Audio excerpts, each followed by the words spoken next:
आपले सन्माननीय मुख्यमंत्री श्री देवेंद्रजी फडणवीस आज या ठिकाणी उपस्थित झालेले आहेत. नगर युवक शिक्षण संस्थेचे संस्थापक अध्यक्ष माननीय श्री दत्ताजी मेघे आणि हिंगणा विधानसभा मतदारसंघाचे विद्यमान आमदार माननीय श्री समीरजी मेघे या ठिकाणी उपस्थित आहेत. त्यांच्यासोबतच यशवंतराव चव्हाण अभियांत्रिकी महाविद्यालयाचे प्राचार्य डॉक्टर उदय वाघे हेही मंचावर उपस्थित आहेत. सर्वप्रथम आपल्या प्रथेप्रमाणे नगर युवक शिक्षण संस्थेतर्फे यशवंतराव चव्हाण अभियांत्रिकी महाविद्यालयातर्फे आपणा सर्वांच्या वतीनं मी उपस्थित सर्व मान्यवरांचं शाब्दिक स्वागत करतो आणि त्यासोबतच आपले माननीय संस्थापक अध्यक्ष श्री दत्ताजी मेघे यांना विनंती करतो की त्यांनी आपले मान्यवर अतिथी आदरणीय श्री देवेंद्रजी फडणवीस यांचा शाल आणि श्रीफळ देऊन सत्कार करावा, स्वागत करावं.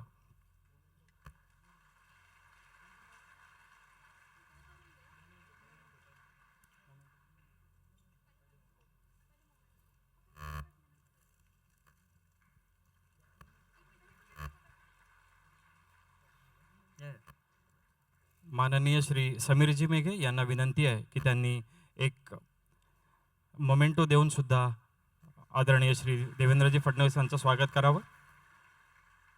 प्राचार्य उदय वाघे यांना विनंती करतो की त्यांनी पुष्पगुच्छ देऊन आदरणीय श्री देवेंद्रजी फडणवीस यांचं स्वागत करावं. पुनश्च एकदा भारतीय डिजिटल पार्टी आदरणीय श्री देवेंद्रजी फडणवीस या सगळ्यांचे यशवंतराव चव्हाण अभियांत्रिकी महाविद्यालय नगर युवक शिक्षण संस्थेतर्फे आणि आपल्या सर्वांच्या वतीनं मनापासून आभार मानतो. आम्हाला या कार्यक्रमाचा भाग होण्याची संधी दिलीत त्याकरता सगळ्यांचे मनापासून आभार आणि मंच संचालन निपुण धर्माधिकारीकडे हस्तांतरित करतो. धन्यवाद.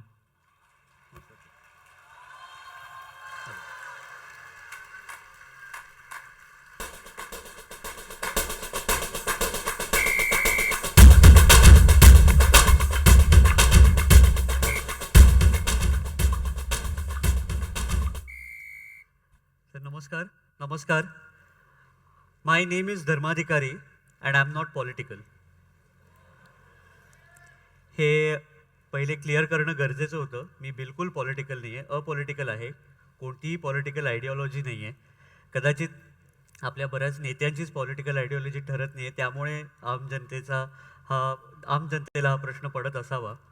आणि होतं असं की बऱ्याचदा चहा टपरीवर वगैरे असे काय काय चर्चा ऐकायला मिळतात की नाही रे, मोदींनी असं इराणबरोबर करायला नको होतं, त्यामुळे अमेरिकेशी पंगा घेतला ना, आणि अमेरिकेशी पंगा म्हणजे इस्रायलबरोबर पंगा वगैरे वगैरे. तर मला ते काही कळत नाही आणि त्यातनं मग या चर्चेतनं मला लेफ्ट आऊट वाटतं. आता मी लेफ्ट आऊटमध्ये पण लेफ्ट हा शब्द आहे, त्यामुळे लगेच माझ्यावर शिक्का मारतीलच लोक, काही त्याच्याबद्दल मी करू शकत नाही. पण जी भारतीय डिजिटल पार्टी आहे किंवा त्यांचं जे काय लोकमंच हा उपक्रम आहे, त्याच्यातल्या बऱ्याच लोकांचा हा प्रश्न आहे की आपली नेमकी पॉलिटिकल आयडिओलॉजी कोणती, आपल्याला काय विचार करतोय आपण एकंदरीत पॉलिटिक्सचा. आणि टी व्ही चॅनल्सकडे जेव्हा आपण बघतो तेव्हा चर्चेची महाचर्चा होते आणि त्यामधनं जो काय गोंधळ होतो त्याच्यानंतर हाती आपल्या काहीच लागत नाही. तर म्हटलं की आपण थेट आपल्या नेत्यांनाच विचारू आपल्या मनात जे प्रश्न आहेत ते. आणि या उपक्रमासाठी आपले पहिले जे नेते आहेत ते महाराष्ट्राचे माननीय मुख्यमंत्री श्री देवेंद्रजी फडणवीस सर. नमस्कार सर, थँक्यू सो मच. सर, मी तुम्हाला या कार्यक्रमभर सर म्हणेन आणि तुम्ही मला प्लीज आरे जारे करा. म्हणजे जारे नाही केलं तर मला सर म्हणण्याची आवश्यकता नाही, कॅज्युअल आहे. सुपर. तर सुरू करूयात सर. तर आम्ही जो रिसर्च केला त्यामध्ये विदर्भातल्या अर्ध्यापेक्षा जास्त लोकांना रोजगाराचा प्रश्न जो आहे तो भेडसावतोय. आणि कालच एका कार्यक्रमात तुम्ही असं म्हणाला होतात की आम्ही जॉब्स क्रिएट करण्यापेक्षा जॉब क्रिएटर्स क्रिएट करण्याकडे जास्त आमचा कल आहे किंवा स्टार्टअप्सकडे. पण महाराष्ट्रात फक्त 2-2.5 हजार स्टार्टअप सुरू झालेत असा जो काही रिसर्च आहे तो सांगतो. आणि या 2-2.5 हजार स्टार्टअप्समधनं असे किती जॉब्स क्रिएट होतील हा पहिला प्रश्न आहे. आणि त्यात NSSOचा जो आत्ता लेटेस्ट डेटा आला त्यामध्ये बेरोजगारीचं प्रमाण जे काय आहे ते गेल्या 45 वर्षात 17-18मध्ये हायेस्ट होतं, 2017-18मध्ये. तर यावर तुम्हाला काय म्हणायचं आहे? नाही, पहिली गोष्ट तर अशी आहे की आमच्या अर्थव्यवस्थेची वाटचाल कुठे आहे हे आपण जर समजून घेतलं तर आपल्या लक्षात येईल की आज आम्ही फास्टेस्ट ग्रोईंग इकॉनॉमी आहोत जगातली. आणि 2025मध्ये we will be a 5 trillion economy. आणि कालच आम्ही जो रोडमॅप मांडलेला आहे बजेटच्या माध्यमातून माननीय पंतप्रधानांनी आणि वित्तमंत्र्यांनी, by 2030 we will be 10 trillion economy. म्हणजे 2030ला आम्ही चीनशी स्पर्धा करू आणि कदाचित आम्ही अमेरिकेला देखील मागे टाकू शकू, इतकी वेगानं आपण विकसित होतोय. म्हणजे 2025 मध्ये 5 ट्रिलियन आणि 2030 मध्ये 10 10 ट्रिलियन. ट्रिलियन. आणि आता याच्यातनं आपण जर विकासाची जी वाटचाल आहे ती बघितली तर 2 गोष्टी महत्त्वाच्या आहेत. पहिली गोष्ट अशी आहे की सेवा क्षेत्र याचं एक्सपान्शन प्रचंड होत आहे. म्हणजे बाय 2030 आपल्या इकॉनॉमीमध्ये सर्व्हिस सेक्टरचा वाटा हा अराउंड 70% जाईल. ओके. आता सर्व्हिस सेक्टरचं काय आहे की सर्वात जास्त रोजगार देणारं एक क्षेत्र आहे. आणि या क्षेत्रातनं प्रचंड मोठी एक व्यवस्था उभी राहते. आणि आपण जे स्टार्टअप इकोसिस्टीम म्हणतो ना, basically what is a startup ecosystem. प्रत्येक स्टार्टअप हा काही टेक्निकल नसतो. प्रत्येक स्टार्टअप हा काही खूप कुठल्या तरी एका रॉकेट सायन्स करता तयार झालेला नसतो. मॅक्झिमम स्टार्टअप जे असतात they make your lives better. तुमचं आयुष्य नीट करणारे ते असतात. छोट्या छोट्या गोष्टी असतात की ज्यातनं एफिशियन्सी वाढते, ज्यातनं इकॉनॉमी ऑफ स्केल तयार होते. आणि त्यामुळे सगळ्यात जास्त स्टार्टअपची संधी जी तयार होते ही सेवा क्षेत्रात तयार होते. ओके. आणि आज आपण ज्यावेळेस म्हणतोय की 2,500 स्टार्टअप केवळ महाराष्ट्रात तयार झाले, तर देशामध्ये महाराष्ट्र पहिल्या क्रमांकावर आहे. ओके. देशामध्ये एकूण जे स्टार्टअप्स तयार झाले त्यात 25% स्टार्टअप्स हे महाराष्ट्रात आहेत. आणि आता ज्या संख्येनं म्हणजे ज्या गतीनं हे वाढत आहे त्यातनं मला असं वाटतं की मोठ्या प्रमाणात आता स्टार्टअपची इकोसिस्टीम आपण तयार करतो आहोत. नवीन स्टार्टअप पॉलिसी आपण महाराष्ट्रात तयार केली आहे. आणि मला एका गोष्टीचा आनंद आहे, आज सर्वात जास्त स्टार्टअपचा फोकस आणि युवा पिढीचा फोकस कुठे माहिती आहे? ॲग्री स्टार्टअप्समध्ये. ओके. ॲग्री मार्केटिंगमध्ये इतके प्रचंड स्टार्टअप्स तयार होत आहेत की जे एक व्हॅल्यू चेन तयार करत आहेत ॲग्रिकल्चरची. आणि NSSOचा जो डेटा आहे ना, खरं म्हणजे मूळ NSSOचा जर डेटा आपण बघितला आणि EPFOचा डेटा बघितला तर तो वेगळा आहे. ओके. आणि ज्या बातम्यांच्या आधारावर चर्चा चाललेली आहे हा डेटाच नाही आहे. प्रिलिमिनरी डेटामध्ये फजिंग करून त्याला एक राजकीय वेपन बनवायचं आणि त्याच्या आधारावर हे प्रोडिक्शन्स करायचे ते योग्य नाही आहेत. पण मी एकच गोष्ट सांगतो की आता EPFOचा जर डेटा आपण बघितला तर ऑक्टोबर 17 ते ऑक्टोबर 18 देशामध्ये 80 लाख EPFOचे नवीन अकाउंट तयार झाले. तर EPFOचे अकाउंट तयार केव्हा होतात? जेव्हा माणूस रोजगाराला लागतो तेव्हा ते तयार होतात.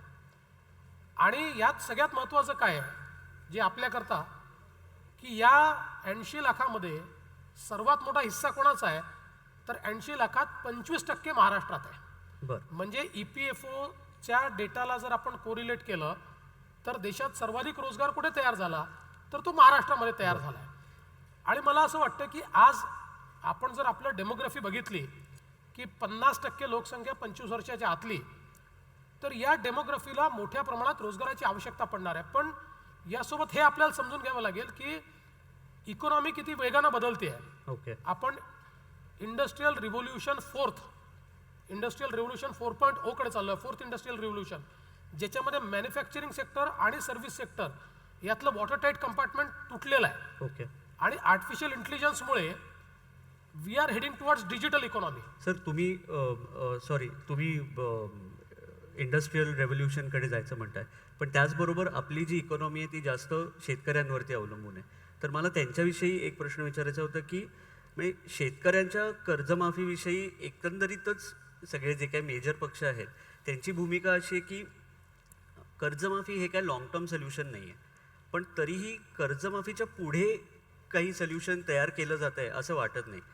तर मग काय दीर्घकालीन यावर तुमची उपाययोजना काय आहे? निश्चित मी मागच्या उत्तराला थोडं कंप्लीट करतो. ही जी डिजिटल इकॉनॉमी आहे ना, ही जोपर्यंत आपण रुरल इकॉनॉमीशी जोडत नाही, हां.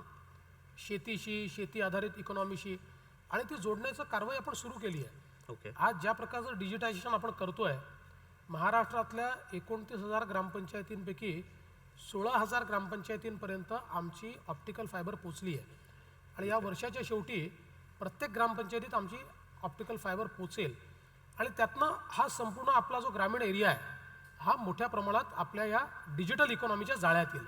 बरं. आता आपण जर शेतीचा विचार केला तरी खरं आहे, आपण ज्यावेळेस कर्जमाफी करतो ना, ही अतिशय तात्पुरती उपाययोजना आहे. बरोबर. कर्जमाफीने कधीही शेतकऱ्यांचं भलं होत नाही, पण ती आवश्यक का आहे, तर इन्स्टिट्यूशनल क्रेडिट सिस्टीममधनं जो शेतकरी बाहेर गेला आहे त्याला त्या सिस्टीममध्ये परत आणलं पाहिजे, नाही तर तो सावकाराच्या दारी जाईल. तो सावकाराच्या दारी जाऊ नये म्हणून आपल्याला कर्जमाफी करण्याची आवश्यकता आहे. कारण इन्स्टिट्यूशनल क्रेडिट सिस्टीममध्ये आला तर तो पुन्हा मोठा होऊ शकतो, पुन्हा तो मेन स्ट्रीममध्ये येऊ शकतो. पण त्यासोबत महत्त्वाचं काय आहे, तर शेती क्षेत्रातली गुंतवणूक महत्त्वाची आहे. शेती सस्टेनेबल करायची. आता महाराष्ट्राचा जर आपण विचार केला तर महाराष्ट्रामध्ये गेल्या 5 वर्षातली 4 वर्ष दुष्काळाची आहे, कारण आपली शेती पावसावर अवलंबून आहे. आणि म्हणून शेती क्षेत्रात गुंतवणूक करून ते सस्टेनेबल कशी करता येईल आम्ही प्रयत्न केला. गेल्या 4 वर्षामध्ये आम्ही शेतीमधली गुंतवणूक 2 पटीने वाढवली आहे. आत्ता जर गेल्या वर्षीचं आपण शेती आणि शेतीपूरक बजेट बघितलं तर ते 73,000 कोटी रुपयापर्यंत पोचलं, जे 35-40,000 कोटीपर्यंत असायचं. आणि यातनं प्रामुख्यानं आपण काय करतोय, 1.5 लाख शेततळी आपण तयार केली, 1.5 लाख विहिरी आपण तयार केल्या, जवळजवळ 5 लाख इलेक्ट्रिक कनेक्शन्स आपण त्या ठिकाणी दिले, जवळजवळ मोठ्या प्रमाणात इरिगेटेड एरिया वाढवला, जलयुक्त शिवारच्या माध्यमातून 16,000 गावं ही आपण त्या ठिकाणी ड्राऊट प्रूफ केली. आणि याचा परिणाम काय आहे, म्हणजे दृश्य परिणामही दिसला पाहिजे ना. आम्ही जर म्हणतोय गुंतवणूक केली, त्याचा दृश्य परिणाम काय आहे का, तर तो दृश्य परिणाम हा आहे की 2012-13 साली महाराष्ट्रामध्ये 110% पाऊस पडला होता. आपली शेती पावसावर आहे. पाऊस जास्ती पडला की प्रोडक्टिव्हिटी वाढते, पाऊस कमी पडला की प्रोडक्टिव्हिटी कमी होते. 2012-13 साली महाराष्ट्रामध्ये 110% पाऊस पडला होता आणि आपली उत्पादकता होती 180 लाख मेट्रिक टन. आणि मागील वर्षी पाऊस पडला केवळ 84%, म्हणजे 26% कमी. आणि आपली उत्पादकता झाली 185 लाख मेट्रिक टन, म्हणजे 26% कमी पाऊस पडून देखील आपली उत्पादकता आपण वाढवू शकलो. याचं कारण काय, गुंतवणुकीवर आपण रिलीफ आणि रिहॅबिलिटेशनवरनं आपण शेती क्षेत्राला गुंतवणुकीकडे आणलं. आता याचा पुढचा टप्पा काय आहे, हा पुढचा टप्पा असा आहे की केवळ शेती क्षेत्रातली उत्पादकता वाढून चालणार नाही, त्याला मार्केट मिळालं पाहिजे. बरोबर. हमी भाव मिळाला पाहिजे. बरोबर. केंद्र सरकारने आता 1.5 पट हमी भाव दिल्यानंतर जोपर्यंत मार्केट तो हमी भाव देत नाही तोपर्यंत त्याची खरेदी करावी लागते. सर, तोच पुढचा एक प्रश्न होता की ते शेतीसाठी आपण शेतमालासाठी ओपन मार्केट का नाही आहे. म्हणजे आता मी जेव्हा कांदे घ्यायला जातो तेव्हा एक साधारण 70 रुपये असा भाव असतो, पण ते खरं असं मी ऐकण्यात आलंय की शेतकरी हे 12 किंवा 14 रुपये किलोने विकत असतो. तर त्याविषयीच एका शेतकऱ्याचं पण आपल्याकडे व्हिडिओ क्लिप आहे. माझं नाव संजय देशभ्रतार आहे आणि मी हिंगण्याचा रहिवासी आहे आणि मूळचा कास्तकार आहे. मी ते जे काही मी उगवतो त्याचा मला कधीच मोबदला मिळाला नाही आजवरी. मला म्हणा किंवा माझ्या वडिलांनी वडिलोपार्जित कास्तकारी आमची, ते पण करतो आम्ही आणि मी पण करत आहे. परंतु आज मी कुठली नोकरी न करता शेतीवरच आहे आणि शेतीवरच माझा परिवारसुद्धा अवलंबून आहे. परंतु मला त्या शेतातून एवढी घाम गारून किंवा एवढी मेहनत करून मला काहीच मिळत नाही आहे. कास्तकाराच्या वतीने मी फक्त एकच प्रश्न सरकारला विचारू इच्छितो की कास्तकाराला त्याच्या मालाचा हमी भाव किंवा तो कुठल्या पद्धतीनं आणि कुठल्या रेटमध्ये विकेल या भावाचा अधिकार किंवा या गोष्टीचा अधिकार कधी मिळणार, आमच्या मालाचा भाव आम्ही कधी ठरवणार. हा चांगला प्रश्न त्यांनी विचारला आहे. मुळामध्ये केंद्र सरकार जी आहे ती काही वस्तूंचे हमीभाव ठरवते. त्यात नाशिवंत पदार्थ नाही आहेत. भाज्यांचे हमीभाव केंद्र सरकार ठरवू शकत नाही, नाशिवंत पदार्थांचे कांद्याचे ठरवू शकत नाही.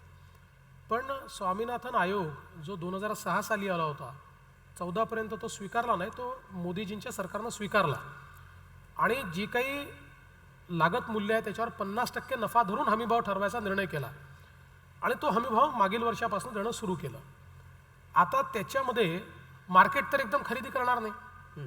मार्केटमध्ये जे व्यापारी आहेत ते स्वस्त गोष्टी खरीदण्याचा प्रयत्न करतात, म्हणून सगळी खरेदी सरकारने सुरू केली. आणि आपल्याला आश्चर्य वाटेल किती खरेदी केली हमी भावानं, तर आपण जर बघितलं तर मागील सरकारच्या 15 वर्षात हमी भावाने केलेली खरेदी होती 450 कोटी रुपयाची आणि आम्ही 3 वर्षात केलेली खरेदी आहे 8,500 कोटी रुपयाची.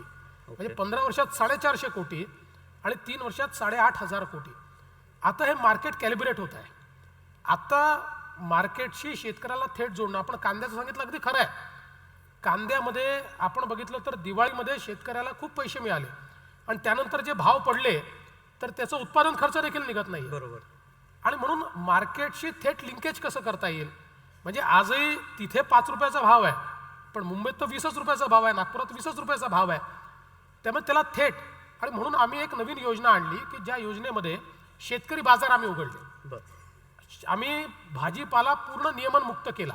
जो इतके वर्ष नियमनात होता तो फक्त मार्केट कमिटीमध्ये विकता यायचा, तो नियमनमुक्त केला. आणि मुंबई असेल, नागपूर असेल, पुणे असेल, या ठिकाणी शेतकरी बाजार आम्ही तयार केले. आज मुंबईत जर आपण गेलात तर नाशिकचे शेतकरी थेट मुंबईमध्ये आपला माल आणतात आणि त्या ठिकाणी मार्केट त्यांना आम्ही तयार करून दिलं, तिथे ते थेट विकतात आणि मोठं रिअलायझेशन त्यांना मिळतं. पण अजूनही ही जी काही एक गॅप आहे, मग याचं प्रमाण किती आहे? ते प्रमाण मोठं आहे, पण अजून वाढवावं लागेल. याचं कारण काय आहे की आता आम्ही त्याच्याकरता एक कार्यक्रम हातामध्ये घेतला आहे. आम्ही वर्ल्ड बँकेसोबत स्मार्ट ग्राम तयार करतोय. 10,000 गावांमध्ये आम्ही शेतकऱ्यांचे गट तयार करून त्यांना ॲग्री बिझनेस अपॉर्च्युनिटी देतोय. आज काय होतं की ॲग्रिगेटर जो आहे हा कमी भावात माल विकत घेतो आणि मार्केटमध्ये आणून जास्ती भावात देतो. त्याऐवजी शेतकऱ्यांचे गट तयार करून त्यांच्या सोसायटीला जर आपण पूर्ण पणन व्यवस्था उभी करून दिली तर त्यांना थेट रिअलायझेशन मिळेल. याचं काम आम्ही आता स्मार्ट विलेजच्या माध्यमातून 10,000 गावांमध्ये सुरू केलेलं आहे आणि त्याच्यामुळे एक थेट मार्केट आपल्या शेतकऱ्यांना त्या माध्यमातून मिळणार आहे. आज आपण जर बघितलं तर दुर्दैवाने आपण ज्यावेळेस उदारीकरण स्वीकारलं आणि लिबरलायझेशन नंतर आपण त्यावेळेस जो काही करार केला त्या करारानुसार आज आपलं सेवा क्षेत्र आपण ओपन केलं आहे आणि त्यामुळे शेतमालाचे भाव सरकार ठरवत नाही. शेतमालाचे भाव आंतरराष्ट्रीय बाजारपेठ ठरवते. आपल्याला फार कमी निर्बंध टाकण्याचे अधिकार आहेत, पण पहिल्यांदा या सरकारनं त्या निर्बंधाचा उचित उपयोग केला. आज बघा सोयाबीनचा भाव हमी भावापेक्षा जास्त आहे मार्केटमध्ये. महाराष्ट्रामध्ये आपण 50% क्षेत्रावर सोयाबीन घेतोय, 40% क्षेत्रावर. ती सोयाबीनची आम्हाला 1 किलो खरेदी करावी लागत नाही, कारण आपण काय केलं, आपल्याकडे जे अधिकार होते त्या अधिकाराचा वापर करून स्वस्त सोयाबीन जे परदेशातनं आपल्याकडे येत होतं, आपल्याला काही प्रॉडक्ट्सवर इम्पोर्ट ड्युटी लावता येते. बरोबर. त्याचा इक्विव्हॅलन्स करावा लागतो. ती इम्पोर्ट ड्युटी आपण त्याच्यावर लावल्याबरोबर आज मार्केटमध्ये 2900 ते 4,000 रुपये भाव गेला, म्हणजे हमी भावापेक्षा देखील जास्त भाव त्याचा गेला आणि शेतकऱ्याला तो भाव मिळतोय. ती स्थिती आता कापसाची होती. कापसामध्ये देखील आपण जर बघितलं तर एक मोठा कापूस उत्पादक आपला, म्हणजे आपण कापूस आणि सोयाबीनचा विचार केला तर विदर्भ मराठवाड्यामध्ये तर जवळजवळ 80% क्षेत्र याच्या खाली आहे आणि याचं देखील आज आम्हाला खरेदी करावी लागत नाही. त्यामुळे हे जे काही सुधारणा आहेत, मार्केटचं लिंकेज आहे, इट इज अ प्रोसेस, की जी प्रोसेस आता आपण सुरू केली आहे. तर साधारण कधीपर्यंत? नाही, मला असं वाटतं की अजून 3 वर्ष या प्रोसेसला लागतील. पण 3च वर्षात खूप फरक पडेल, प्रचंड मोठा फरक पडेल. मग त्यांनी शेतकऱ्याला पण जास्त पैसे मिळतील आणि निश्चित. किमती पण कमी होतील. निश्चित. ओके. तसंच माझा पुढचा प्रश्न जो आहे तो उमेदवारांबद्दल आहे, की उमेदवार भ्रष्टाचार मुक्त, स्वच्छ चारित्र्याचा असावा आणि तरुण मतदारांची हीच अपेक्षा असताना वेगवेगळ्या पक्षांकडून गुन्हेगारी पार्श्वभूमी असलेली लोक आयात केली जातात हे आपण पाहतो. तर अशा गुन्हेगारांना तिकीट मिळणार नाही यासाठी काय केलं जातं? पहिली गोष्ट अशी आहे की गुन्हेगार निवडून येऊ नये याच्यावर सगळ्यांचं एकमत आहे. गुन्हेगारांना तिकीट मिळू नये याच्यावरही एकमत आहे. पण माझा एक प्रतिप्रश्न आहे की गुन्हेगाराला तिकीट मिळाली त्याला निवडून कोण देतं? You have a option not to vote to him, still he is elected. म्हणजे या महाराष्ट्राच्या विधानसभेमध्ये आम्ही असं बघितलेलं आहे की अरुण गुजराती, आमच्या पक्षाचे नसतील पण अरुण गुजरातींसारखा सज्जन माणूस हारला आणि त्याच वर्षी अरुण गवळी निवडून आले होते. त्याच्यामुळे हू इलेक्ट्स, मुळामध्ये आपल्याला माहिती आहे की प्लेटोनी म्हटलं आहे की in a democratic process you are bound to be ruled by the inferiors if you don't participate. आणि आज आम्ही किती पार्टिसिपेट करतोय? आमचं वोटिंग पर्सेंटेज काय आहे? मुंबईसारख्या ठिकाणी 50% लोक वोट देत आहेत, नागपूरसारख्या ठिकाणी 55% लोक वोट देत आहेत. आणि त्याच्यामुळे जोपर्यंत वोटिंग पर्सेंटेज वाढणार नाही, प्रत्येक व्यक्ती बोट दाखवतोय, पण त्याला जेव्हा संधी मिळते ना बदलायची, एखाद्या उमेदवाराला आम्हाला जर वोट द्या, आता तर नोटा देखील आहे, माझं तर मत आहे नोटा यूज करू नये, कारण that is a wastage of vote. पण जर दोन्ही समजा मेनस्ट्रीम पक्षांनी चुकीचे उमेदवार दिले तर नोटाचा उपयोग करता येऊ शकतो. आम्ही वोटिंगलाच जात नाही आहे आणि त्याच्यानंतर आम्ही बोटं दाखवतोय की चुकीची माणसं येत आहेत. माझं म्हणणं असं आहे की हे म्हणण्याचा अधिकार त्याला जो वोटिंगला जातोय. दुसरं असं आहे की आपल्याला जर चांगली माणसं हवी असतील तर चांगल्या माणसांना राजकारणात यावं लागेल. आज अनेक लोकांना ज्यावेळेस आपण म्हणतो की बाबा रे राजकारणात या, ते म्हणतात it's not my cup of T, हे तर चुकीचं क्षेत्र आहे, या क्षेत्रात आम्हाला यायचं नाही आहे. मग जर चांगली माणसं येणार नाही तर क्षेत्र सुधरेल कसं?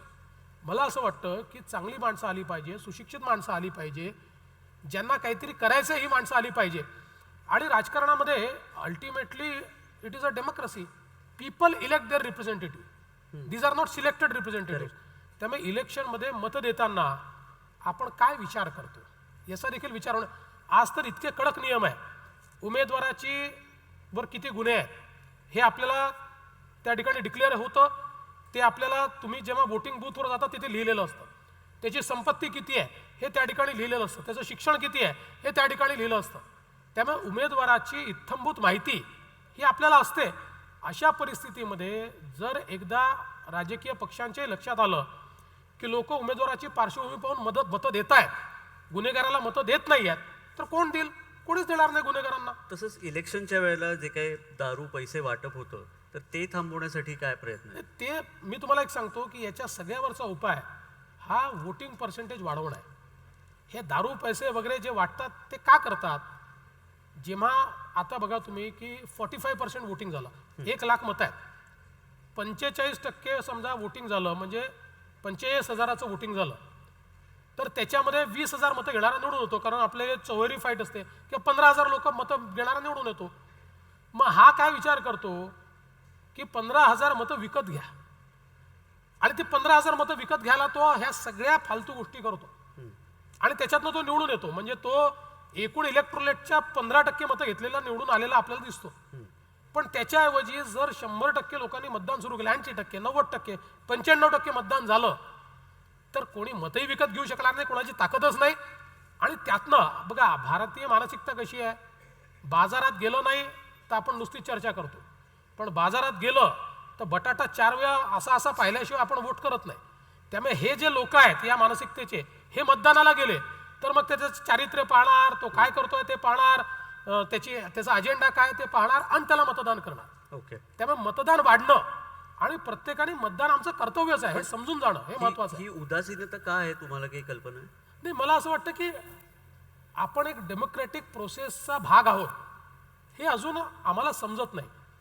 बघा, आम्ही जन्माला येतो, तर जन्माला आल्यानंतर कुठल्या फॉर्मॅटमध्ये आमचं जन्म प्रमाणपत्र बनलं पाहिजे हे पॉलिटिकल व्यवस्था ठरवते डेमोक्रेसीमध्ये.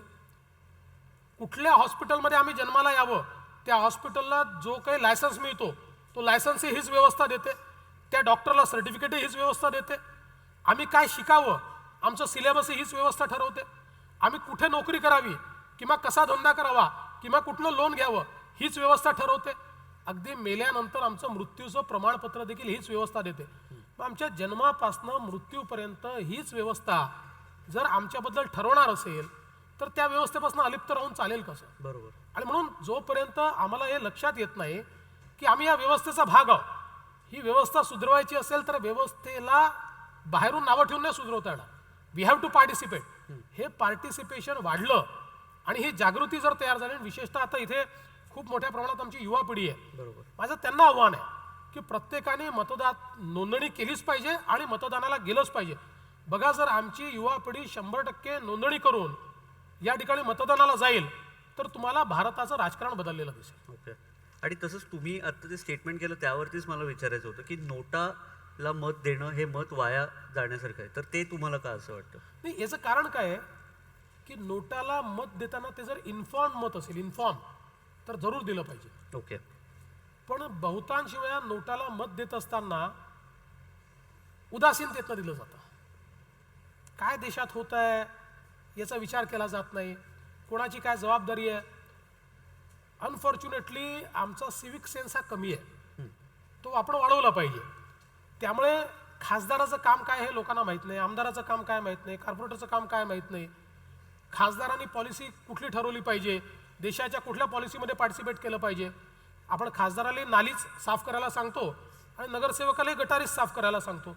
ते प्रत्येकाची भूमिका काय आहे आणि त्या भूमिकेच्या आधारावर त्याचं मूल्यमापन झालं पाहिजे. आणि त्या मूल्यमापनामध्ये जर ती मंडळी योग्य काम करत नसतील तर नोटा दिला पाहिजे. ओके. पण त्याच्यामध्ये जर आपण इन्फॉर्म नाही आहोत आणि उदासीनतेतनं एक नोशन बनवून गेलो, हेही वाईट आहे, तेही वाईट आहे, तेही वाईट आहे. काही लोक असतात ना की त्यांचा चेहरा जन्मापासून उदासीनच असतो, त्यांना दुसरं काही म्हणजे सगळं वाईटच आहे, हो काही ठीकच नाही आहे. बरोबर. ही जी मानसिकता असते ना, या मानसिकतेतून नाही. Choose for better, hope for best, but choose the better. Okay. Okay.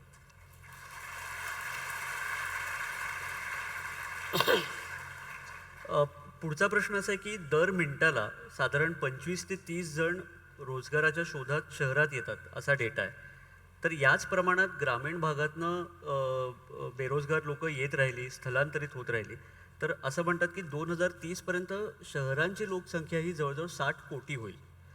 तर नोकरीसाठी स्थलांतर करण्याची गरज पडू नये यासाठी गावाकडे अजून काय उपाययोजना करताय? आणि गावाकडे म्हणजे फक्त शेतकरी असं नव्हे.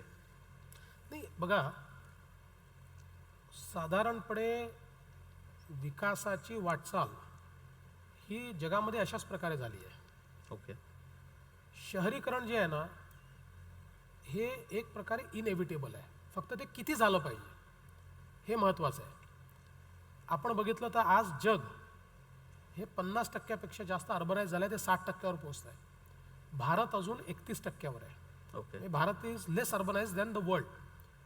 पण लोक शहरांकडे का जातात? संधीमुळे जातात. Decentralisation of opportunity, employment and entertainment, या तिन्ही गोष्टी जेव्हा होतील तेव्हा लोक शहरांकडे जाणं कमी करतील. करेक्ट. आपण दुसरं जर बघितलं तर आज महाराष्ट्र आहे, 40,000 गावं आहेत, हॅमलेट्स आहेत, वाडे पाडे वस्त्या. आता ज्यावेळेस आपण डिसेंट्रलायझेशन करतो त्यावेळेस त्या लेवलवर डिसेंट्रलायझेशन होऊ शकत नाही. एक अतिशय एस्पायरिंग पॉप्युलेशन आहे, प्रत्येकाला शिकायचं आहे, मोबाईलची कनेक्टिव्हिटी आहे, जगात काय चाललं आहे माहिती आहे, त्यामुळे त्या अपॉर्च्युनिटीज त्यांना शहरात दिसत आहेत आणि म्हणून ते शहराकडे येतात. आणि म्हणून याचा जगाने उपाययोजनाची काय केली आहे तर, कारण आज आपण बघितलं तर 65% GDP शहरात तयार होतो. What is GDP? Goods and सर्व्हिसेसची निर्मिती. बरोबर. गुड्स अँड सर्व्हिसेसच्या निर्मितीतनं रोजगार तयार होतो आणि म्हणून शहराकडे लोक येतात. त्यामुळे एकीकडे आपल्याला ग्रामीण भागामध्ये ग्रामीण अर्थव्यवस्था मजबूत करावी लागेल. आणि ती मजबूत कशी करावी लागेल तर शहराला काय हवं आहे ते ज्यावेळेस ग्रामीण अर्थव्यवस्था पूर्वी करायची, आता त्यातमध्ये थोडासा खंड पडला, आता फक्त आपण शेतमाल तयार करतोय. पण शहराला काय हवं आहे हे जर आपण ग्रामीण भागामध्ये तयार करू शकलो तर त्यातनं एक ग्रामीण अर्थव्यवस्था तयार होईल. आणि याच्याकरता महत्त्वाचं काय आहे? याच्याकरता महत्त्वाचं आहे इन्फ्रास्ट्रक्चर. आज जर आपण इन्फ्रास्ट्रक्चर डिसेंट्रलाइज करू शकलो, जे आता आपण करतोय, उदाहरणादाखल एक समृद्धी महामार्ग नागपूर ते मुंबई तयार झाल्यानंतर विदर्भाचा सगळा मागास भाग जो आहे हा खुला होणार आहे आणि त्या ग्रामीण भागाला प्रचंड अपॉर्च्युनिटीज त्यातनं तयार होणार आहे. आणि म्हणून मला असं वाटतं की शहरीकरणाने घाबरून जाण्याचं कारण नाही आहे. पण हे करत असताना टू मॅनेज द अर्बनायझेशन आम्हाला स्मॉल अर्बन सेंटर्स तयार केले पाहिजे. उदाहरणादाखल आता आमचं सरकार आल्यानंतर आम्ही जवळजवळ 150 ग्रामपंचायतींना नगरपंचायतींचा दर्जा दिला. याचं कारण काय की ती शहरं झाली आहेत, पण आम्ही आपलं ते शहरीकरण करायचं नाही म्हणून त्यांना ग्रामपंचायत ठेवलं आहे. त्यामुळे अफेअर्सच मॅनेज होत नाही. दोन्हीकडचं गव्हर्नन्स वेगळं आहे. आणि तुम्ही जर गव्हर्नन्स केला नाही, आज आमची शहरं बकाल काय आहेत, लोक गावातनं शहरात आले, राहायला जागा नव्हती, झोपड्या तयार झाल्या, रोजगाराकरता आले. मग जे लोक आले त्यांची लोकसंख्या वाढल्यामुळे त्यांचा कचरा आहे, त्या कचऱ्याची व्यवस्था झाला नाही, शहरं बकाल झाली, पिण्याच्या पाण्याचे प्रश्न तयार झाले. हे अर्बनायझेशन मॅनेज करणं हे अत्यंत महत्त्वाचं आहे. आम्हाला असं वाटायचं की अर्बनायझेशन एक गिल्ट फिलिंग होतं, अरे बापरे शहरीकरण होत आहे. शहरीकरण होत गेलं, आम्ही ते थांबवू शकलो नाही. आम्ही जर ते ॲक्सेप्ट केलं असतं की इट इज अ इनएव्हिटेबल, हे मॅनेज केलं पाहिजे, डिसेंट्रलाइज करायचं आहे, पण तरी शहरीकरण मॅनेज केलं पाहिजे, तर ही अवस्था आमची आली नसती. आणि म्हणून आता स्मॉल अर्बन सेंटर्स तयार करायचे. हे स्मॉल अर्बन सेंटर्स जे आहेत हे न्यूक्लियसचं काम करतात आणि त्या न्यूक्लियसच्या आधारावर त्याच्या अवतीभोवतीचे एक 20-25-50 किलोमीटरची जी खेडी असतात त्याच्याकरता एक बिझनेस इकोसिस्टीम तिथे तयार होते. आणि मग प्रत्येकाला शहरात यावं लागत नाही. आणि मग अपॉर्च्युनिटी आणि एंटरटेनमेंट करता ते त्या स्मॉल अर्बन सेंटर्सला जातात आणि रोजगाराकरता आपल्या गावात ते राहू शकतात.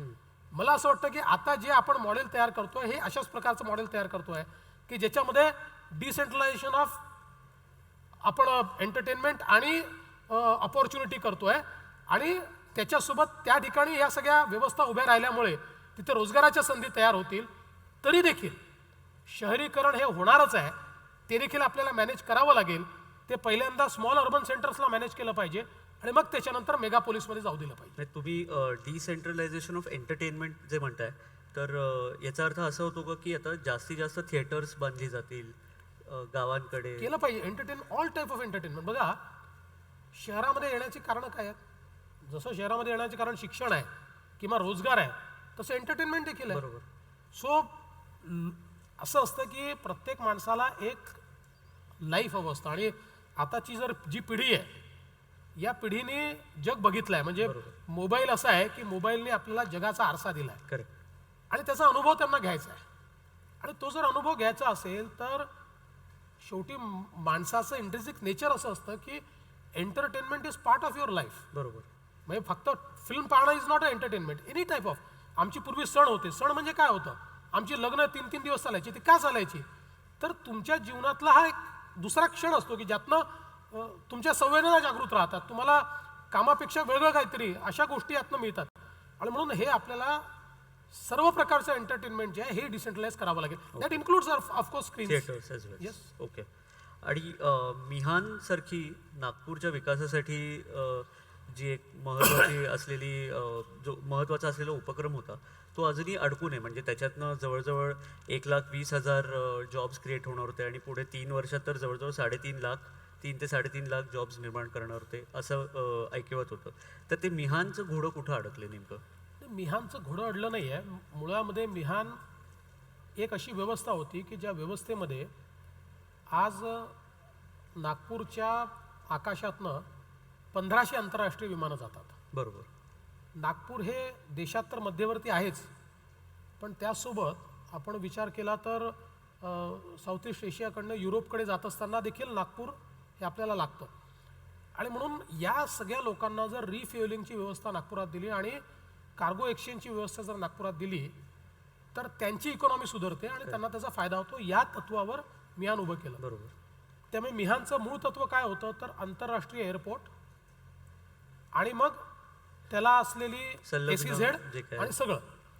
अनफॉर्च्युनेटली आम्ही आंतरराष्ट्रीय एअरपोर्ट तयारच केलं. म्हणजे आमच्या एअरपोर्टलाच आंतरराष्ट्रीय नाव दिलं, पण जे टर्मिनल तयार करायला पाहिजे होतं ते आम्ही तयारच केलं नाही. 2014 मी आल्यानंतर त्याच्यामध्ये लक्ष घातलं.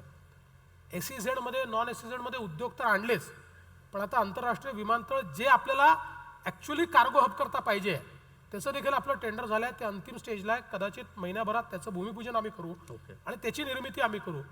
पण हे होत असताना गेल्या 3-3.5 वर्षामध्ये मिहानमध्ये इन्व्हेस्टमेंट ही मोठ्या प्रमाणात आपण आणली आहे. साधारणपणे 54 उद्योग आता तिथे सुरू झाले आहेत की ज्याच्यातनं डायरेक्ट आणि इनडायरेक्ट एम्प्लॉयमेंट 55,000 लोकांना मिळते आहे. ओके.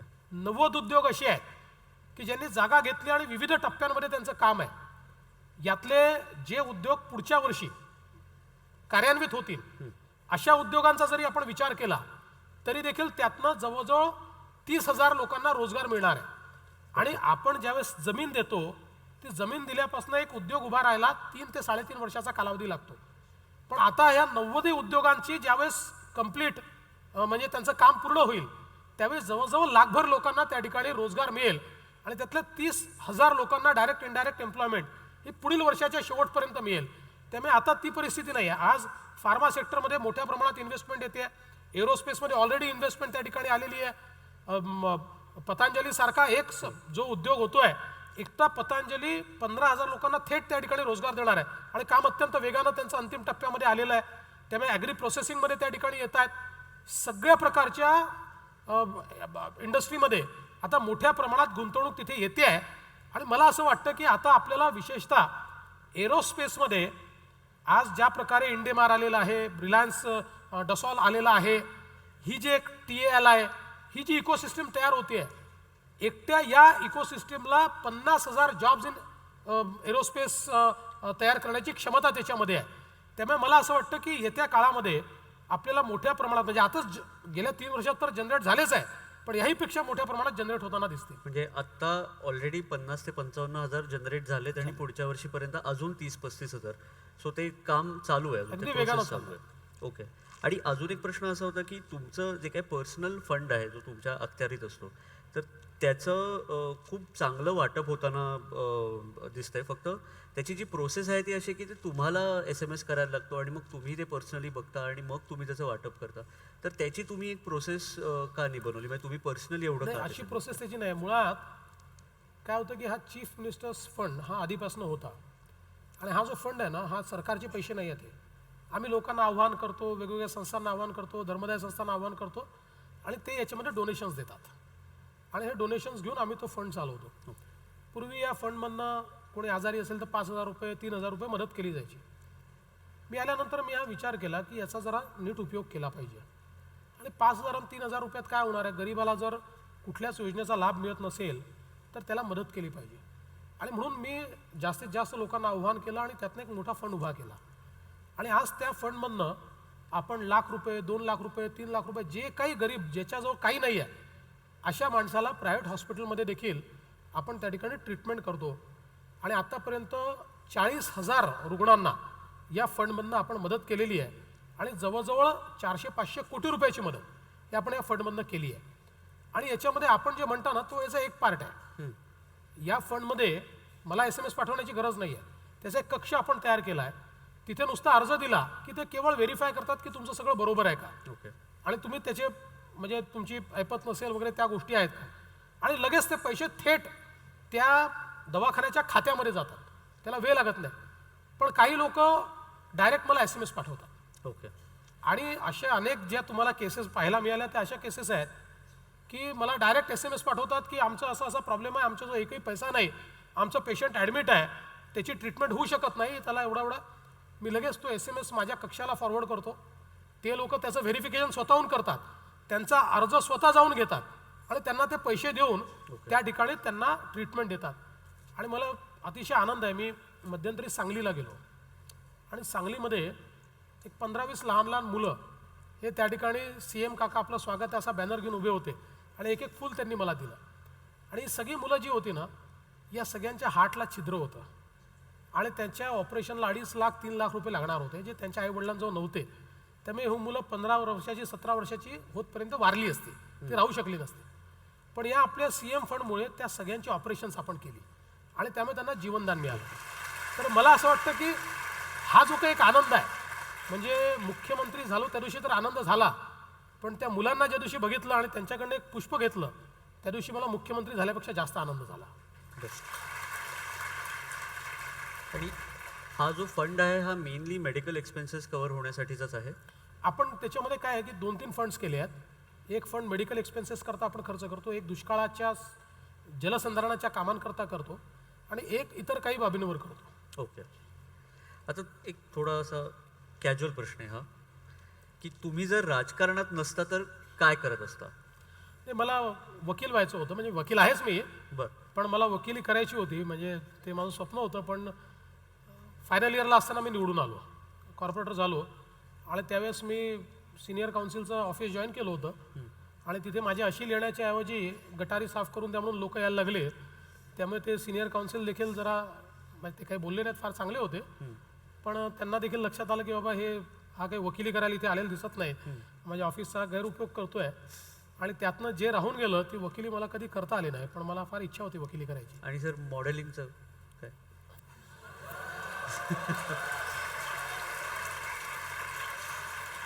हा ॲक्सिडेंट होता. माझे विवेक रानडे माझा मित्र आहे, तर विवेकने एक दिवस मला बोलवलं आणि तो म्हणाला की तुझे काही फोटो मला असेच काढायचे आहेत, प्रोफायलिंग करायचं आहे. नुकतंच इलेक्शन वगैरे संपलं होतं त्यामुळे मलाही काही फार काम नव्हतं, रिझल्टही यायचा होता आणि 2-3 दिवसात येणार होता, रिकामा वेळ होता, म्हणलं कर. मग त्याने 3-4-5 प्रकारचे कपडे आणले, ते कपडे घालून माझे फोटो काढले. मलाही मजा येत होती, चला फोटो काढू. फोटो काढायला कोणाला आवडत नाही. आणि सगळं झाल्यानंतर मग त्यांनी मला बोलवलं, त्यांनी फोटो दाखवले, चांगले आले आहेत वगैरे, आणि म्हणाला की आता मी एका ब्रँडच्या प्रमोशन करता वापरणार आहे. बरं. तोपर्यंत इलेक्शन होऊन गेलो होतं, मी निवडून आलो होतो. मी घाबरलो, मी म्हटलं अरे बाबा मी आमदार आहे आणि सिरियस टाईप माणूस आहे, हे असले फोटो तू लावशील तर माझी मतदार देखील मला जोड्याने मारतील की कोणचे थेरं करून राहिला आपला आमदार, त्यामुळे असं काही करू नको. त्यांनी काय ऐकलं नाही. तो म्हणाला आता मी हे ठरवलं आहे, मी करतो आहे. मी तुम्हाला खरंच सांगतो की मला सुचेच नाही की काय करावं, म्हणून मी माझा मोबाईल बंद केला आणि मी शिर्डीला चाललो गेलो आणि देवदर्शन करत शिर्डी, शनी शिंगणापूर वगैरे असं 2 दिवसांनी मोबाईल उघडला, 2 दिवस बंदच ठेवला. सगळीकडे पोस्टर्स लागले होते. पण जसा मोबाईल उघडला तसे लोकांचे फोन यायला लागले आणि पॉझिटिव्ह, लोकांना अतिशय पॉझिटिव्ह असा त्याच्यातनं म्हणजे मजा आली लोकांनाही. ते इतकं झालं आणि काय झालं की एखाद्या चांगल्या ॲक्टरने जर केलं असतं तर ते रुटीन होतं, पण एक आमदार करतोय त्यामुळे त्याला जास्त पब्लिसिटी मिळाली. त्यामुळे त्यावेळेच्या सगळ्या टी व्ही चॅनल्सने त्याचा शो केला. अच्छा. आणि मग त्यातला एक शो जो आहे NDTVवरचा, तो अटलजींनी पाहिला आणि बघितल्यानंतर अप्पासाहेब घटाटे आपल्या नागपूरचेच आहेत, अटलजींचे चांगले मित्र होते, लॉ कमिशनचे चेअरमन होते. ते अप्पासाहेब म्हणाले लडके को बुला. मला अप्पासाहेबांचा फोन आला, म्हणाले तुला बोलवलं अटलजीने, ते पाहिलं. मी म्हटलं तर अटलजी ठोकणार आपल्याला की बाबा हे कुठले धंदे करता तुम्ही, शोभतं का तुम्हाला, हे काय इमेज खराब करता वगैरे. मी गेल्याबरोबर अशी जोरदार माझ्या पाठीवर थाप मारली, म्हणाले आओ मॉडेल MLA. आणि फार त्यांनी म्हणजे प्रोत्साहित केलं. त्यांनी म्हटलं बहुत अच्छा किया, ऐसा कभी कभी करना चाहिए, कुछ फरक नहीं पडता. फार मोठे होतं अटलजींचं मॅग्नॅनिमिटी, आपण वर्णन करू शकत नाही. पण दॅट वॉज द लास्ट. त्याच्यानंतर मला सहाराचा एक कार्यक्रम असतो, त्याच्यामध्ये निमंत्रण आलं आणि ते म्हणाले की आमच्या इथे तुम्ही मॉडेलिंग करा. त्यावेळेस मी त्यांना सांगितलं की बघा, माणसाला कुत्रा चावला ही बातमी नसते, त्यामुळे तुमच्याकडे एखाद्या ॲक्टरने येऊन मॉडेलिंग केलं तरी बातमी नसते. पण कुत्र्याला माणूस चावला ही बातमी होते, पण ती एकदाच होते. त्यामुळे मी आता कुत्र्याला चावलं पूर्ण चावणार नाही. सुपर. स्वतः मॉडेलिंग काय परत बघायला नाही मिळणार. Okay. So it was a accident. Okay. आपल्याकडे प्रेक्षकांमधले काही प्रश्न आहेत. तर पहिला प्रश्न अंशुल बिहारे विचारणार आहे.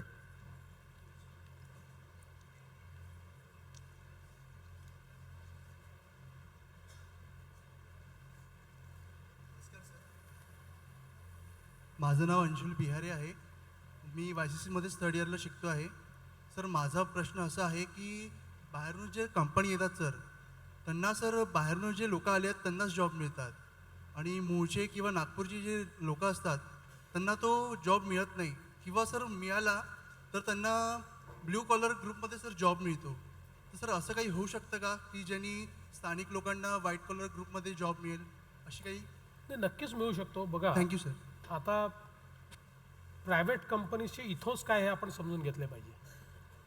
दे try to hire best manpower. आणि आम्ही जोपर्यंत स्वतःला बेस्ट करणार नाही, सी आता मिडिओक्रसीचा जमाना संपला आहे. You have to the best. आणि मला असं वाटतं की आज आपण बघितलं, आता मी मिहानमध्ये गेलो तर तिथे मी TCSला गेलो होतो, मेजॉरिटी आपले पोरं मला मिळाले. किंवा TALमध्ये, टालमध्ये मी गेलो. टालमध्ये तर मी तुम्हाला सांगतो की मला त्या ठिकाणी असं म्हटलं, कारण टाल हे आज बीम्स तयार करत आहे. म्हणजे it is perhaps the only company की जी बोईंग करता आणि इतरांकरता देखील त्या ठिकाणी काम करते. ड्रीमलायनरचे बीम्स टालमध्ये तयार होतात. मला असं वाटलं की इथे फार टेक्निकल मॅनपॉवर असेल, त्यामुळे इथे कदाचित बाहेरचेच लोक असतील. पण ज्यावेळेस आम्ही आणि गडकरी साहेब आम्ही दोघेही गेलो आणि तिथल्या लोकांशी चर्चा केली तर ते लोकल होते, सगळे आसपासचे लोक होते. त्यामुळे असं नाही आहे, मुळामध्ये आपण जर आपली आज कॅपेबिलिटी वाढवली, वी रिक्वायर स्किल्ड मॅनपॉवर. बघा, एक जे फार वर्षापूर्वी नॅस्कॉमने एक सर्वे केला होता आणि त्या सर्वेमध्ये नॅस्कॉमने सांगितलं होतं की out of every 100 qualified engineers only 25 are globally qualified. म्हणजे केवळ 25% लोक हे आपले या ठिकाणी ग्लोबली क्वालिफाईड आहेत. तर मला असं वाटतं की केवळ डिग्रीपुरतं मर्यादित न राहता ॲक्च्युली ज्या लेवलची मॅनपॉवर हवी आहे त्या लेवलचं ट्रेनिंग जर आपल्याकडे असेल तर ते बाहेरची माणसं का आणतील? बाहेरची माणसं तेव्हाच येतात ज्यावेळी रिक्वायर्ड मॅनपॉवर आपल्याकडे नसतं. आणि म्हणून विशेषतः नागपूरचा, विदर्भाचा विकास करताना आम्ही पहिला प्रयत्न काय केला, तर या ठिकाणी बेस्ट ऑफ द इन्स्टिट्यूशन्स आले पाहिजे. इथे एम्स आलं पाहिजे, इथे IIIT आलं पाहिजे, इथे IIM आलं पाहिजे, इथे नायपर आलं पाहिजे, इथे लॉ युनिव्हर्सिटी आली पाहिजे, बिकॉज हे एक मॅग्नेट तयार होतं यातनं. आणि चांगल्या शिक्षण संस्था चांगले उद्योग आणतात, चांगले उद्योग आले की आपली लोकल मॅनपॉवर चांगली तयार होते. आणि म्हणून मला असं वाटतं हा न्यूनगंड आपण काढून टाकला पाहिजे. आपल्यालाच या नोकऱ्या मिळू शकतात, 100% मिळू शकतात. फक्त त्यांचे इथोस काय आहे, त्यांचं ट्रेनिंग काय आहे एवढं समजून घेण्याची आवश्यकता आहे. ओके. दुसरा प्रश्न अंबिका कुलकर्णी.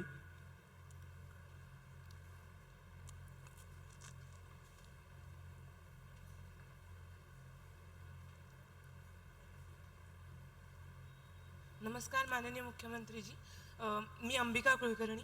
माझा प्रश्न असा आहे की राज्यभरात महिलांसाठी सार्वजनिक शौचालय अवेलेबल नाही आहेत आणि ग्राउंड लेवलला जर आपण बघितलं तर जी आहेत त्यांची कंडिशन अशी आहे की आपण यूज करू नाही शकत ॲक्च्युली.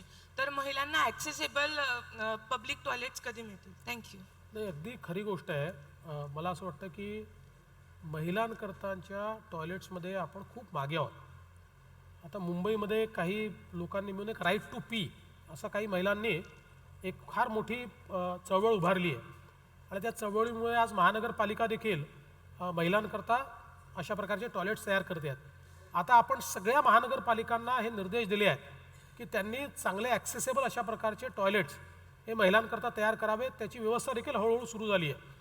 आपले जे हायवेज आहेत या हायवेजवर देखील आपण टॉयलेट्स आणि विशेषतः महिलांकरता टॉयलेट्स याच्या संदर्भात आता नियम तयार केले आहेत. त्याच्याकरता स्टेट हायवेज आणि नॅशनल हायवेजवर रेग्युलर इंटरव्हल्सवर जागा सोडण्याचं काम आता डिझाईन करतानाच आपण करतो आहे की ज्यातनं रेग्युलर इंटरव्हल्सवर अशा प्रकारचे टॉयलेट्स मिळाले पाहिजेत.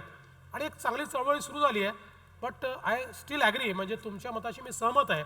अजून खूप करण्याची आवश्यकता आहे. आजही सार्वजनिक ठिकाणी आमच्या महिलांना त्रास होतो, पण मला असं वाटतं की आता ज्या गतीनं आपण सुरू केलं आहे हा त्रास हळूहळू कमी होईल. आणि केतन पवार.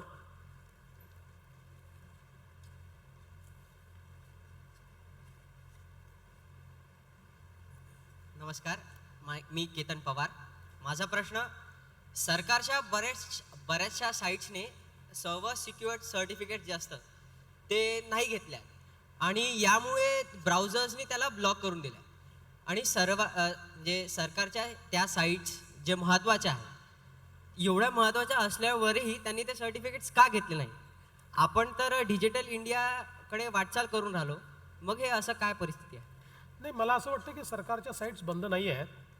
सरकारच्या साईट्स ज्या आहेत या मध्यंतरी आम्ही पूर्ण रिवॅम्प केल्या आणि त्याच्यामध्ये नवीन प्रोटोकॉल्स आम्ही टाकले. कारण सरकारच्या साईट्स या सगळ्यात जास्त सिक्युअर असला पाहिजे. कारण जो डेटा आम्ही वापरतो हा पब्लिक डोमेनमधला डेटा आहे, पब्लिकचा डेटा आहे आणि त्याच्यामुळे त्याची सिक्युरिटी ही अत्यंत महत्त्वाची आहे. आणि आज तरी आमच्या कुठल्याही साईट्स ब्लॉक नाही आहेत. ज्या साईट आम्ही स्वतः ब्लॉक केल्या त्याच्या व्यतिरिक्त आमच्या साईट्स ब्लॉक नाही आहेत. त्या सगळ्या साईट्स आमच्या चाललेल्या आहेत. सर, त्या ब्लॉक नाही आहेत, पण म्हणजे आता क्रोमसारख्या ब्राउझरवर जेव्हा महासेवाची साईट ॲक्सेस करायला जातो तेव्हा त्याच्यावरती येतं की this site may be harmful, do you still want to continue. आणि मग आपण येस म्हणायचं आणि मग पुढे जायचं आणि त्यावर आपला बराचसा डेटा असतो. नाही, काय ही सगळी प्रोसेस आमची चाललेली आहे. आम्ही दोन गोष्टी आहेत. एक तर आमची सगळ्यात मोठी चूक अशी आहे पूर्वीची की आम्ही इतक्या साईट्स तयार केल्या, आवश्यकताच नाही इतक्या साईट्सची. आपले सरकार हे जे आमचे एक प्लॅटफॉर्म आहे या प्लॅटफॉर्ममधनं कुठेही ॲक्सेस करता येतं. आणि म्हणून आता आम्ही साईट्सचं कन्सॉलिडेशन सुरू केलं आहे. ओके. आणि त्याच्यामध्ये फायरवॉल्स तयार करून त्याची ॲक्सेसिबिलिटी तर सोपी झाली पाहिजे, पण त्याची सिक्युरिटी देखील चांगली असली पाहिजे. पण आता जे तुम्ही सांगितलं याची मला कल्पना नव्हती. मी ते जरूर पडताळून पाहिल आणि तसं असेल तर ते निश्चित आपण दूर करू. ओके. तसंच सर, तुम्ही राज्याचे मुख्यमंत्री तर आहातच, पण त्याचबरोबर तुमच्याकडे इतकी विविध खाती आहेत. तुम्ही गृहमंत्री आहात, तुम्ही कायदा मंत्री आहात, शहर विकास मंत्री आहात. तर इतकी खाती तुम्ही का स्वतःजवळ ठेवलीत? म्हणजे तुमच्याबरोबर जे कलिग्ज आहेत त्यांच्यावरती विश्वास नाही का? युतीमधले जी लोक आहेत त्यांच्यावर विश्वास नाही तर? हो, माझा कुठलाच सहकारी रिकामा नाही आहे. बरं. प्रत्येकाकडे खातं आहे. काहींकडे 2 खाती आहेत. सगळ्यांना खाते दिल्यानंतर जी उरली ती माझ्याकडे ठेवली. पण आपल्याला एक गोष्ट सांगतो की मुख्यमंत्र्यांकडे किती खाती आहेत यापेक्षा मुख्यमंत्री किती एफिशियंटली काम करू शकतात हे महत्त्वाचं असतं. आणि माझ्याकडे कुठली फाईल कधी पेंडिंग राहत नाही. मी वर्षाला 14,000 फाईल्सचा निपटारा करतो. आणि दुसरं महत्त्वाचं असं आहे की आपल्या व्यवस्थेमध्ये मंत्री जो असतो ना, हा मंत्री मुख्यमंत्र्यांनी दिलेली कार्य करत असतो. आणि त्यामुळे रूल्स ऑफ बिझनेसप्रमाणे प्रत्येक खात्याच्या एका लेवलनंतरच्या फाईल्स या मुख्यमंत्र्याकडेच येतात. त्यामुळे मुख्यमंत्र्याला स्वतःचं खातं तर डील करावंच लागतं. सगळी खाती डील करावीच लागतात. एव्हरी सिंगल जेवढे पोर्टफोलिओ आहे त्याच्या काही ना काही फाईल्स या मुख्यमंत्र्यांपर्यंत येत असतात. त्यामुळे तुम्ही खाते ठेवा की नका ठेवू. उदाहरणादाखल अरविंद केजरीवाल हे बिन खात्याचे मुख्यमंत्री, त्यांनी एकही खातं जवळ ठेवलेलं नाही. बट स्टील त्यांच्याकडे सगळ्या खात्यांच्या फायली या जातातच. कारण जी आपण डेमोक्रेटिक सिस्टीम तयार केली आहे कॉन्स्टिट्यूशननी, त्यातले काही अधिकार डिसेंट्रलाइज होतात पण काही होत नाही आहेत. आणि म्हणून मला असं वाटतं की सगळ्यांवर विश्वास आहे आणि माझे सगळे सहकारी उत्तम काम करतात. ओके. इन्क्लुडिंग माय पार्टनर्स म्हणजे शिवसेना. आपल्याकडे एक ऑनलाईन जे आपण लाईव्ह दाखवतोय तर त्यांनी एक प्रश्न विचारलाय, तर तो आपण स्क्रीनवरती बघूया. गेल्या 10 दिवसांपासून पुण्यात सिव्हिल इंजिनियर्सचं उपोषण सुरू आहे. तर त्यातल्या 4 जणांची प्रकृतीही खालावली आहे. त्या उपोषणाकडे आणि त्या इंजिनियर्सच्या मागण्यांकडे सरकारने पूर्ण दुर्लक्ष केलं आहे, तर का? नाही, खरं तर त्यांचं उपोषण जे आहे त्याच्याबद्दल आम्हाला पूर्ण संवेदना आहे. आपल्याकडे एंट्री लेवलला जे आपण सिव्हिल इंजिनियर्स घेतो त्याच्याकरता आपण जी अर्हता सांगितली आहे ती आहे डिप्लोमा इन इंजिनिअरिंग. पण आपण मागे त्याचं इंटरप्रिटेशन असं केलं की डिप्लोमा ही मिनिमम क्वालिफिकेशन आहे आणि समजा एखादा डिग्री होल्डर असेल तर त्याला का देण्यात येऊ नये. म्हणजे त्याचं ज्ञान जास्त आहे. म्हणजे आपण समजा 12वी अर्हता ठेवली तर ग्रॅज्युएटला का देऊ नये, तो 12वी तर झालेलाच आहे. आणि म्हणून आपण मागच्या काळामध्ये त्या संदर्भातली जाहिरात काढली आणि त्याच्यामध्ये दोघांनाही अलाउ केलं. त्याच्यावर डिप्लोमा होल्डर्स कोर्टात गेले, हायकोर्टात गेले, सुप्रीम कोर्टात गेले. सुप्रीम कोर्टाने याच्यामध्ये एक निर्णय दिला आणि त्यांनी सांगितलं की ही जी पर्टिक्युलर पोस्ट आहे ही एंट्री लेवलवर सिव्हिल इंजिनियर्स डिप्लोमा होल्डर्स करता आहे. वरच्या सगळ्या पोस्ट ज्या आहेत या तुम्ही डिग्री होल्डर करता ठेवलेल्या आहेत. त्याच्यामुळे the scheme of the things is की ही एक जी पोस्ट आहे ही पूर्णपणे सिव्हिल इंजिनिअरिंगचा डिप्लोमा जे केला आहे त्या डिप्लोमा होल्डर्स करताच ही रिझर्वड आहे असा याचा अर्थ समजला जातो. आणि म्हणून तुम्हाला याच्यावर डिग्री होल्डर घेता येणार नाही. तुम्हाला डिप्लोमा होल्डरच घेता येतील. वरच्या सगळ्या पोस्टवर तुम्हाला डिग्री होल्डर घेता येतील. आणि आता सुप्रीम कोर्ट म्हणजे सरकारचं मत तर हे होतं की दोन्ही घेता आले पाहिजे. पण एकदा सुप्रीम कोर्टने असा निर्णय दिल्यानंतर सरकारवर तो निर्णय बांधील आहे. आणि म्हणून याही आमच्या मित्रांना आम्ही समजवण्याचा हा प्रयत्न करतो की तुमची मागणी जेन्युइन आहे पण शेवटी आम्ही सुप्रीम कोर्टाने बांधील आहोत. आणि सुप्रीम कोर्टाने हा निर्णय दिलेला आहे वरच्या सगळ्या पोस्ट ऑल म्हणजे ही जसे एंट्री लेवलच्या 3-4 पोस्ट आहेत याच्यानंतरच्या एंट्री लेवलच्या सगळ्या पोस्ट या डिग्री होल्डर करतात. पण ही पर्टिक्युलर पोस्ट जी आहे ती डिप्लोमा होल्डर करतात. आणि म्हणून असं नाही आहे की सरकार त्याच्याकडे दुर्लक्ष करत आहे. आज तरी सुप्रीम कोर्टच्या निर्णयामुळे आमच्याजवळ त्याच्यावर सोल्युशन नाही आहे. ओके. आणि आता या पोस्ट भरल्यानंतर ज्या पोस्ट निघणार आहेत ज्या आता पुन्हा काढतोय त्या डिग्री होल्डर करताच आहे. त्यामुळे त्यांनी जर थोडी वाट पाहिली तर पुढच्या पोस्टमध्ये त्यांनाच त्याच्यामध्ये एंटर करता येईल. ओके. आणि अजून एक प्रश्न आहे तेजस अकोलकरने विचारलेला की देशात डिजिटल इकॉनॉमीसाठी अनेक प्रयत्न होत आहेत पण त्यातून जनरेट होणारा डेटा सुरक्षित ठेवता येईल तेवढी तगडी सायबर सिक्युरिटी आपल्याकडे आहे का? आता आपण सायबर सिक्युरिटी तगडी करण्याचा प्रयत्न करतो कारण हे इमर्जिंग आहे. आता महाराष्ट्रासारख्या ठिकाणी महाराष्ट्र पहिलं राज्य आहे की आपण प्रत्येक जिल्ह्यास्थानावर सायबर लॅब तयार केल्या. ओके. आणि आपण आता आपलं सट तयार करतोय. महाराष्ट्र 1,000 कोटी रुपयाचा इन्व्हेस्टमेंट करून आपण महाराष्ट्राचं स्वतःचं सट तयार करतोय की जे कम्प्लीट सायबर सिक्युरिटी जी आहे. सॉरी सर, तो शब्द काय होता? सट. हे जे आज आपण एखादी साईट ब्लॉक करायची आहे तर आपल्याला केंद्र सरकारचं जे सट आहे त्याच्याकडे आपल्याला पाठवावं लागतं. ओके. आणि ते मग ती साईट ब्लॉक करू शकतात किंवा तो डेटा मागवू शकतात. आपल्याला समजा एखादा डेटा फेसबुककडनं मागवायचा आहे तर तो डायरेक्ट आपल्याला अनेक वेळा ॲक्सेसेबल नसतो. त्याची जी प्रोसेस आहे तर आज अशा परिस्थितीमध्ये आपण आपलं त्या प्रकारची कॅपेबिलिटी ही पूर्ण उभी करतोय. त्यासोबत आपण आपले 1,000 पोलीस यांना सायबर ट्रेनिंग दिलेलं आहे. आणि आपण एक खूप मोठी एक अलायन्स तयार केला आहे ज्याच्यामध्ये बँक्स असतील, फायनान्शियल इन्स्टिट्यूशन असतील, फिनटेकमध्ये लोक असतील, या सगळ्यांसोबत आपण एक खूप मोठं त्या ठिकाणी अलायन्स तयार केला आहे की ज्यातनं या सायबर सिक्युरिटी करता एकत्रितपणे ट्रेनिंग प्रोग्राम आपण सुरू केलेला आहे. So soon Maharashtra will have 1000 strong force of cyber warriors और सायबर सिक्युरिटी पोलिसमन. आणि त्याच्यासोबत विविध कॅपेबिलिटीज देखील आपण तयार करतो आहोत की ज्यातनं मला असं वाटतं की आपल्याला मोठ्या प्रमाणात सायबर सिक्युरिटी पाहता येईल. आणि आता जर आपण बघितलं तर महाराष्ट्राचं फर्स्ट स्टेट की आम्ही पब्लिक क्लाउडवर गेलो आहोत. आणि पब्लिक क्लाउडमध्ये आज आपल्याला ही कॅपेबिलिटी आहे की इट इज व्हेरी सिक्युअर. आपण जर बघितलं तर त्यांची जी सिक्युरिटी लेवल्स आहेत या प्रचंड म्हणजे आज आपण देशात वापरतो आहोत त्यापेक्षा देखील चांगल्या आहेत. आणि म्हणून आपला प्रयत्न असा आहे की सायबर सिक्युरिटी हा अतिशय कळीचा मुद्दा आहे आणि तो आता आपण अतिशय सेंटर स्टेजवर घेतला आहे. ओके. आणि त्याचबरोबर मला तुम्हाला प्रश्न विचारायचा होता ते तुमचे जे तुम्ही पार्टनर्स म्हणालात शिवसेना त्यांच्याबद्दल की म्हणजे नेमकं तुमचं स्टेटस काय आहे त्यांच्याबरोबर की म्हणजे तुम्ही मॅरिड आहात, तुम्ही सेपरेटेड आहात, तुम्ही लिव्ह इनमध्ये आहात? You know it's bit complicated. Okay. Casual आहे का कॉम्प्लिकेटेड आहे? It's bit complicated but it's casual. आणि अजून एक ऑनलाईन प्रश्न आला आहे की what are the thoughts of the honourable chief minister on fake news spread on various mass media platforms? Does he want to warn or educate people on Maharashtra about this? काय असतं की कुठलीही नवीन व्यवस्था जेव्हा तयार होते ना तर ती नवीन व्यवस्था आपली मूल्य तयार करते. आणि आज सोशल प्लॅटफॉर्म जे तयार झाले आहेत याची मूल्य तयार झाली नाही आहेत, त्याचा स्प्रेड फास्ट झाला आहे.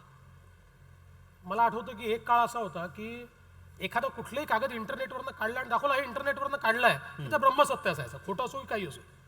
आता त्यातला अवेअरनेस वाढला आहे पण अजूनही तो अवेअरनेस सोशल प्लॅटफॉर्मवर नाही आहे.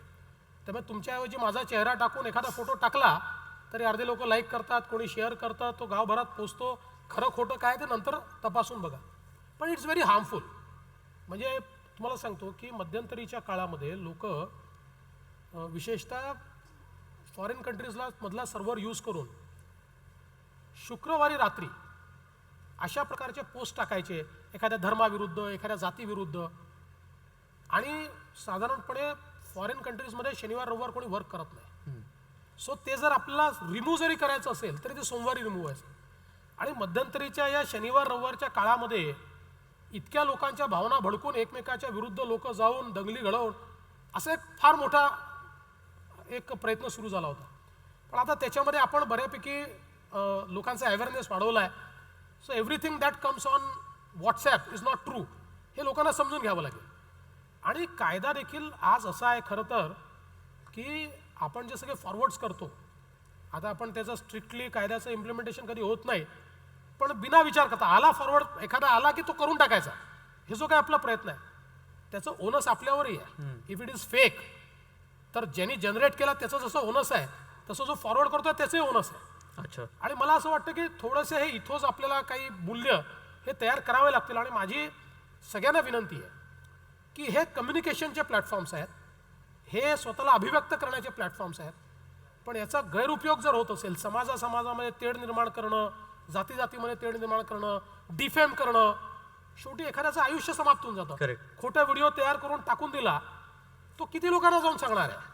एखाद्या पेपरमध्ये छापून आला तर दुसऱ्या दिवशी ते पेपर क्लॅरिफिकेशन देऊ शकतं. पेपरचे 90% लोक ते वाचतात. बरोबर. पण हे फॉरवर्ड्स कोणाकडे गेलेत कोणाला माहिती आहे. बरोबर. त्यामुळे मला असं वाटतं की याच्या संदर्भात लोकांनी सजगतेने लक्ष दिलंच पाहिजे. We don't want to ban it. हे बॅन नाही करायचं पण याच्यावर कुठेतरी कडक कारवाई देखील करण्याची आवश्यकता आहे. तसा कायदा लिहिला जातोय का आलाय? नाही, कायदा आहे तो अजून स्ट्रॉंग करण्याची आवश्यकता आहे. बघा याच्यात काय असतं की तुमचं जे स्वातंत्र्य आहे त्या स्वातंत्र्यावर बाधा न येता बरोबर तुम्हाला त्याच्यावर रिझनेबल रिस्ट्रिक्शन कसे टाकता येतील असा एक टाईट रोप वॉक ज्याला आपण म्हणतो ना तो आम्हाला करावा लागणार आहे. आणि एक असा वेगळाच प्रश्न होता की तुम्ही शाळेत असताना कधी असा निबंध लिहिला होता का की मी मुख्यमंत्री झालो तर? मला कोणी त्यावेळेस विचारलं विचारलं आणि जर लिहिला असता किंवा जर तुम्ही जेव्हा विचार केलात की मी मुख्यमंत्री झालो तर अशी कुठली गोष्ट आहे का की जी करायची राहून गेली किंवा जी केल्याचा पश्चाताप होतो किंवा कुठली तरी एक चूक झाली आपल्याकडनं, अशी कुठली एक गोष्ट आहे? नाही, राहून गेलेल्या गोष्टी तर अजून आहेत, म्हणूनच पुढचे 5 वर्ष परत मी राहणार आहे.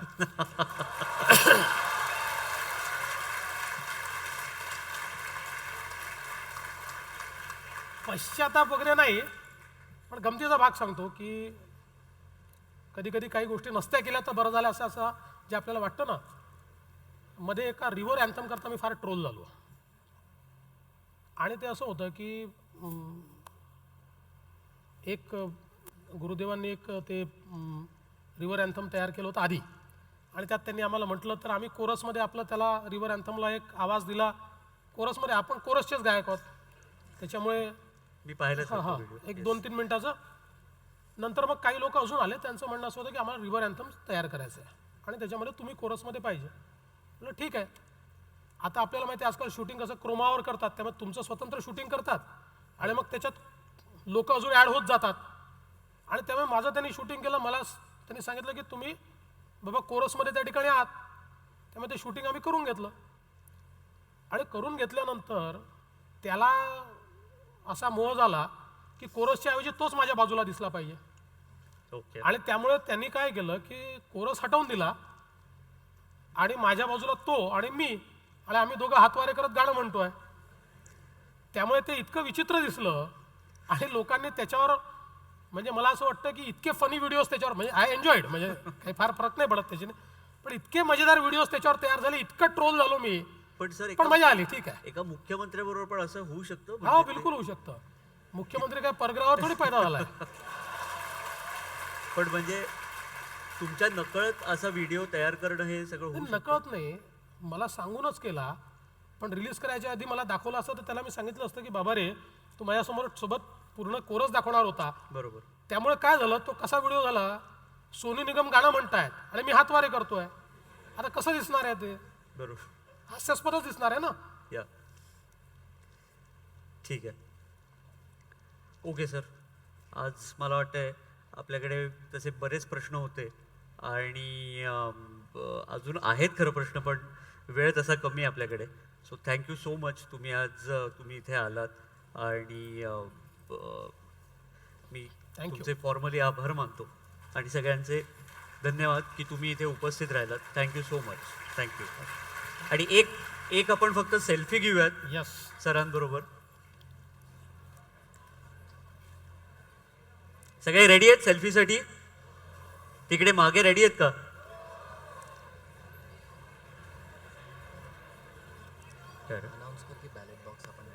ओके. बॅलेट बॉक्स तिकडे मागे.